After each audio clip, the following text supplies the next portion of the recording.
Ci tengo molto a essere friulano, perché dopo tutto sono nato a 15 km da Udine e dai nonni materni. Mio papà è nato a Pertegada di Latisana, dove sono tutti i Buffon, e poi ho cominciato a giocare il calcio nell'oratorio di Latisana. L'attaccamento alle origini friulane e alla sua Latisana è sempre stato fortissimo, anche se la sua immensa carriera l'ha costruita lontano dalla sua terra. Al Milan, il Milan di Nils Lidom per 10 anni, poi Genoa, Inter e Fiorentina. Ha vinto scudetti, ha indossato la maglia azzurra ed è stato considerato uno dei portieri più forti di sempre. Lorenzo Buffon è morto a Latisana, nella sua Latisana, dove aveva scelto di tornare a vivere una volta chiusa la sua carriera.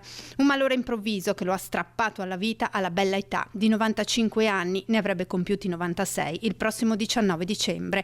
Il mondo del calcio lo ricorda come una leggenda. Le sue mani ci hanno resi grandi, scrive il Milan.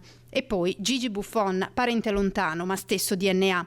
Lorenzo Buffon ha illuminato un'epoca, ha scritto sui social. Quando ero bambino nel salotto di casa ricordo una sua gigantografia in volo a San Siro per una parata, un'immagine potente che ha lasciato un segno indirizzando il mio cammino. E tutto partì da Latisana, dall'oratorio, dove fu un prete a consigliargli di fare il portiere. È successo questo, che non giocavo in porta, giocavo alla sinistra, però anche da ragazzino e l'ambiente in cui vivevo,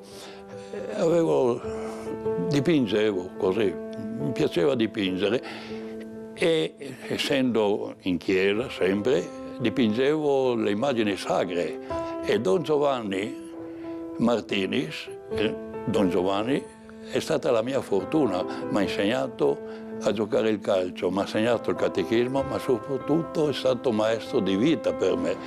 E un giorno mi chiamò e mi disse: senti Lorenzo, siccome tu dipingi le immagini sacre con quelle mani, perché non ti metti in porta così prendiamo meno gol?